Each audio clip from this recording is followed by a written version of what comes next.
Assalamualaikum warahmatullahi wabarakatuh.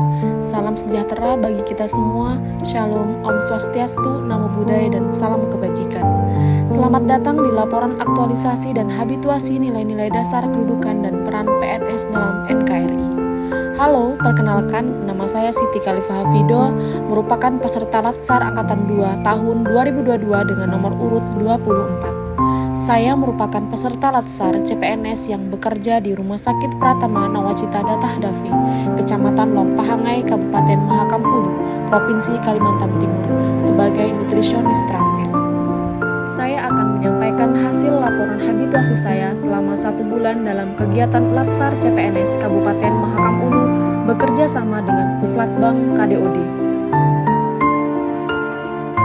Pelaksanaan konseling gizi rawat inap di Rumah Sakit Pratama Nawacita Datah Dave belum optimal, sehingga muncul ide yang kemudian saya angkat menjadi judul dalam pelaksanaan aktualisasi habituasi Latsar CPNS Angkatan 2 tahun 2022 dengan judul Meningkatkan Pelaksanaan Konseling Gizi Rawat Inap di Rumah Sakit Pratama Nawacita Datah Dave.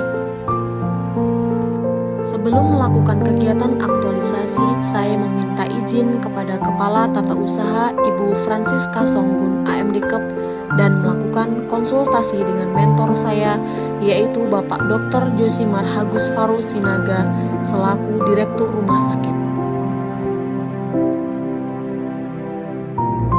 Adapun pelaksanaan kegiatan habituasi sebagai berikut. Kegiatan 1. Membuat buku register dan formulir konseling gizi pasien rawat inap dengan tahapan mencari sumber atau contoh dan menyusun formulir konseling gizi, mengkonsultasikan formulir konseling gizi kepada kepala ruangan, mencetak formulir konseling gizi, dan melakukan visit pasien bersama dokter dan perawat.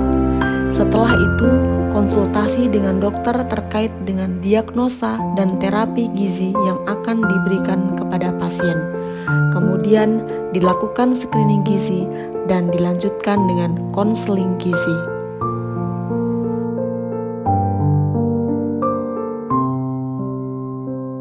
Kegiatan kedua, sosialisasi tentang konseling gizi pasien rawat inap kepada rekan sejawat tenaga kesehatan dengan tahapan membuat undangan terkait sosialisasi, mencetak undangan, membagikan undangan kepada rekan sejawat, membuat materi pemaparan untuk sosialisasi, dan melakukan pemaparan kepada rekan-rekan terkait konseling gizi dan kaitannya dengan kegiatan aktualisasi. Kenapa kita harus konseling gizi? Pasien itu yang dirawat di rumah sakit rata-rata dia penyakit hipertensi, DM gitu kan. Nah, ketika kita nggak ngasih konseling, mereka kaget, kenapa makanannya kok kayak gini, nggak ada rasanya, bla bla bla bla bla. Kalau kita tidak menyampaikan, mereka tidak mau makan. Gitu. Jadi kita harus menyampaikan, ibu sakitnya ini. Lihat, ini hasil dari pemeriksaan dokter dan teman-teman perawat, hasilnya sekian untuk tensi darah. Kenapa? Makanya dari pihak rumah sakit memberikan makanan yang seperti ini. Gitu. Jadi kita harus memberi pemahaman ke mereka.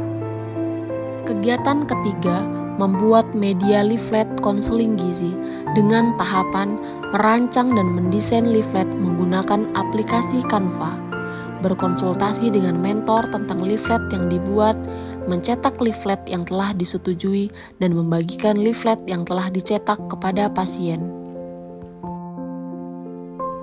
Kegiatan keempat, membuat form kuesioner evaluasi konseling gizi dengan tahapan merancang formulir kuesioner evaluasi konseling gizi, konsultasi kepada mentor terkait form kuesioner yang dibuat, mencetak kuesioner yang telah dibuat, membagikan kuesioner kepada pasien untuk mengetahui tingkat pemahaman pasien setelah diberikan konseling, dan melakukan pelaporan evaluasi konseling gizi kepada kepala ruangan instalasi gizi.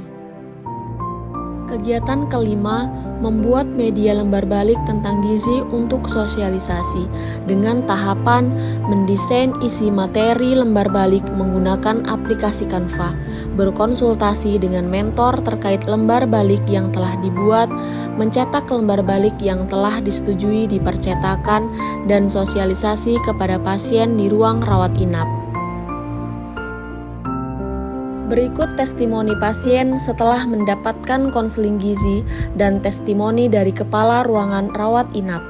Sangat bermanfaat hidup saya karena saya jadi lebih paham makanan apa yang harus saya hindari dan kurangi untuk menjaga kesehatan saya. Selamat pagi, saya sebagai Kepala Ruangan Rawat Inap memberikan testimoni kepada Saudari Siti Khalifah dalam kegiatannya, yaitu memberikan konseling gizi kepada pasien-pasien kami di rawat inap. Baik, setelah dilakukan konseling kepada pasien kami banyak yang lebih mengerti makanan mana yang boleh dimakan, makanan mana yang tidak boleh dimakan. Setelah kepulangan pasien juga diberikan kuesioner di mana mereka mengisi kuesioner tersebut. Rata-rata kuesioner tersebut mereka merasa puas dengan makanan yang diberikan. Demikian testimoni yang dapat kami berikan. Semoga kegiatan aktualisasi dari Saudari Siti Khalifah dapat berjalan dengan lancar. Alhamdulillahirabbil alamin, kegiatan yang saya lakukan berjalan dengan lancar. Dengan kegiatan aktualisasi serta solusi inovasi yang diterapkan dapat berhasil meningkatkan pelaksanaan konseling gizi pasien rawat inap menjadi lebih optimal dari yang jarang dilakukan. Dan setelah adanya media leaflet diet, pelaksanaan konseling gizi semakin maksimal. Nutrisionis pun dituntut untuk lebih inovatif dalam bekerja sehingga pelayanan gizi berjalan dengan lancar. Semoga video ini dapat menginspirasi teman-teman semua dan meningkatkan pelayanan gizi dengan baik. Salam saya yang siap melayani dengan sepenuh hati. Wassalamualaikum warahmatullahi wabarakatuh.